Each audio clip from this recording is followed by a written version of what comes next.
feel like a lot of people are going to disagree with me here. It just got in the way of the action. This book did manage to make me cry. I should have been laughing harder and crying more. What's up guys, and welcome back to another video. My name is Kizzy and today I'm going to be doing a review of the much loved fantasy favourite, The Lies of Locke Lamora.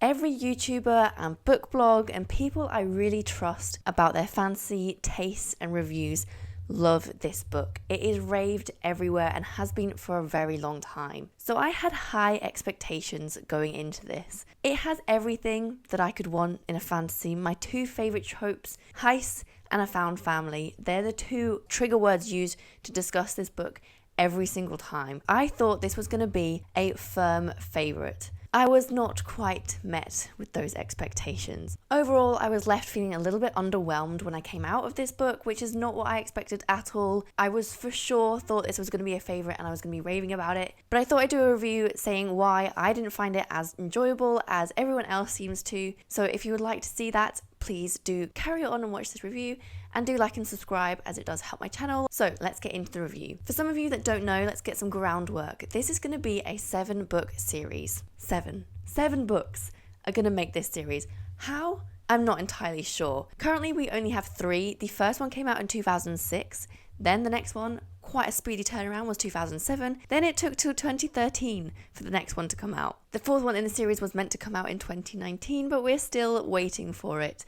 I think it is on Waterstones and it is meant to be coming out on the 19th of August 2024, but that's been postponed many times before, so we'll see if that actually comes to be a thing. But fingers crossed we will have something coming out within the next 2 years. I'm not sure how I really feel about this. It seems to become a bit of a trend in fantasy that it takes forever to get books out unless your name is Brandon Sanderson, and then you're just flinging them out left, right and centre. The rest of them seem to be struggling to come out with consistent books in the series, but who knows? The book itself is about a group of talented thieves that call themselves the Gentleman's Bastards. They are about to undertake the biggest heist that they've ever done, and that includes robbing from the rich, like a kind of Robin Hood-esque thing, and they end up stumbling into something a lot bigger and a lot more dangerous than they originally expected it to, and obviously everything goes wrong and they have to fix it and all this shenanigans happen. I'll start with what I liked, which kind of also made it a little bit worse. So as I said, my two favourite tropes are the found family and the heist family. The found family being the all-time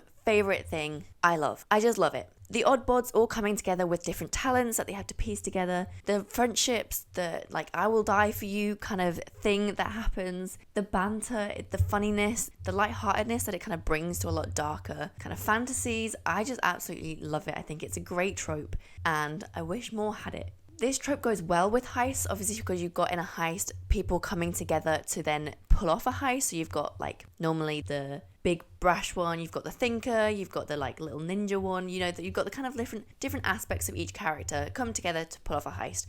So in theory, this should have worked really well. We've got in our Gentleman's Bastards, obviously, the Locke Lamora, who is our kind of main character and leader of the Gentleman's Bastards. You've got his best friend, kind of right-hand man, Gene, and he is kind of like the brute. Like, he's the muscle of the group, but also he does like the clothing and all that kind of thing. Then you've got the funny twins, Caldo and Callo and Galdo, and they kind of bring the humour element. And then you've got the initiative, the young one who's just been brought in kind of, and that was Bug. This was my favourite part of the book. I thought this was done the best. You know, you've got those friendships, you can see them on paper. It was a little bit show. We were told a lot more often than we saw that they were brothers and they felt like brothers and that they would die for each other. Didn't see it until it was a little bit too late, I think, in the book. But this was my favourite thing. We just did not see enough of it. The first 150 pages obviously setting the scene and building up to this heist were, I think, one of the best sections of the book because it's the only kind of time we saw all these characters interacting with each other. It set the grounding work that made it a semi-successful book, because this book did manage to make me cry, so I have to commend it for that. It was a few tears. It wasn't amazing and abundant amount of emotion, which I feel like it could have been if it was done a little bit better, but it did make me cry, so I have to commend it for making me feel emotions. That was good. That's kind of saved it almost. But these interactions that we had between these characters were instead bunged down by an abundance of, I felt, unnecessary description. There was so much description in this book, not nearly enough dialogue or talk between the characters, and a lot of that description felt like it was about things we didn't need to know about in the time that it was talking about. Whether or not it was about ancient civilizations, buildings, architecture, setting the scene even. It would go on for like a few pages and it wasn't needed a lot of the time. Even it was talking about kind of like civilizations or cultures of like different countries that we're not even visited yet, we've not even seen them. A little, like a paragraph maybe would have done to set the scene for whatever it needed to in that moment, but a lot of time it just wasn't necessary. There were also quite a lot of interludes in this book, and some of them I loved. Some of them were about the characters, about building their backstory and everything like that, which it was great. Other times it just got in the way of the action, of the talk, of the discussion, of whatever the main characters were doing. It was just thrown in there, I think, to kind of shake up the pacing maybe, but it ruined it. It was just frustrating more than anything. These descriptions just ended up dragging the story out where they didn't need to be dragged out. And as I said, a lot of it was just unnecessary. I would have loved to see more of Locke and his gang as they work together instead of all this description of the city. I want to know more about how they got together, about more of their history, about more of them coming together as a family, rather than us just assuming already that they've already got this really tight bond. Maybe even putting them in more situations where they would have had to show that bond would have been better than us just being told time and time again that they were really close. The first few chapters, we saw a glimmer of this. It just kind of fell away as the plot shifted direction away from the heist to this secondary plot that was going on that became the main focus. But it was quite a dramatic shift in focus as well, and that kind of threw me a lot. The heist kind of got forgotten, or the beginning heist that we were talking about for this major plot instead, and it just felt like two completely different storylines that weren't connected until very late on in the story. And even then it still felt a little bit disjointed, which I suppose is kind of the nature of what Locke was doing. He was playing two different characters, as that's what he does. He goes in disguises, but it didn't quite work for me. It just felt disjointed, as I said. One of my favourite scenes actually between them all is when Locke and Jean are about to go on a bit of a dramatic escapade, and they're coming down this trellis and they're just laughing. Everything goes slightly wrong, not dramatically wrong, but slightly wrong. It's funny. You see them laughing and joking, and not even laughing, just kind of taking the mick out of each other in a way that was funny. And Locke has the potential to be a really funny character. He's not your normal heroine. He's not super strong. He's not very physical. He's all about tricking people and mentally being above them, which was great to see, and I wanted to see it kind of more, at least with the others. The Sansa twins were great, but they were kind of just thrown in there randomly. We didn't really see much of their personality or much of them even doing anything. They were very much secondary characters, and I would have loved to see more of them as a duo and as part of the group. When this plot shift happened, we lost a lot of that group dynamic. It became a lot more about just Locke, which I get because he's the main character. I just would have liked a little bit more of a balance. And it took me a lot to reorientate with this shift. To me, it felt like a lot of this book was written kind of as he thought of it, as Lynch thought of it. He wrote it down and kind of just went with it. Not a lot of like hindsight went into maybe like reorganizing it, or if he thought of something really cool about the history of the world, he just wanted to put it in there because he was excited about it. And that's great. Like, he clearly thought a lot about this world and a lot about the history and a lot about the culture. It just needed to be peeled back a little bit. We needed less of that and more of the actual story, more of the characters than the world, or even just more relevant world building, because I'm still confused about how the buildings exactly work, because even the characters didn't really know, because they were designed by this ancient civilization that had died and they know nothing about anymore. So they didn't even know the answers to this, which is what we kind of needed, I feel like.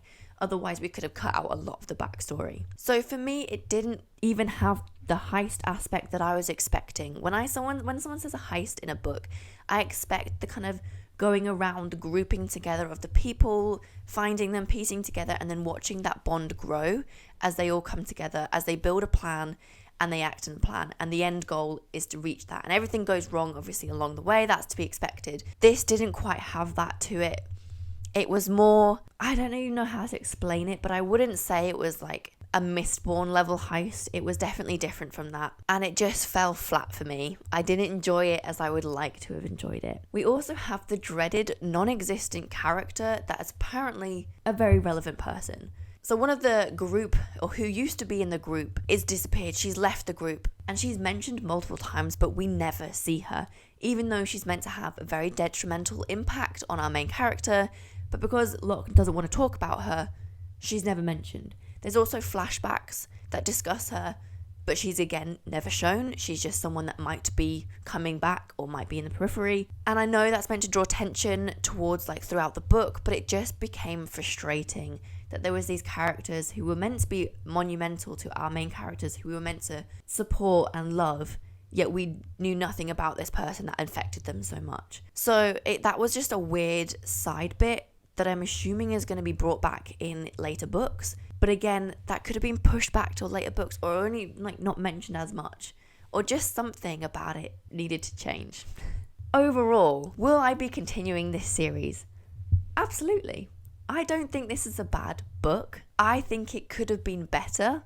I don't think it's as good as people say. They obviously love it. I'm not dissing anyone else's opinion, but for me, it wasn't as good. I didn't love it as much as people have loved it. I gave it a solid 3 stars. I would have loved to have given it more.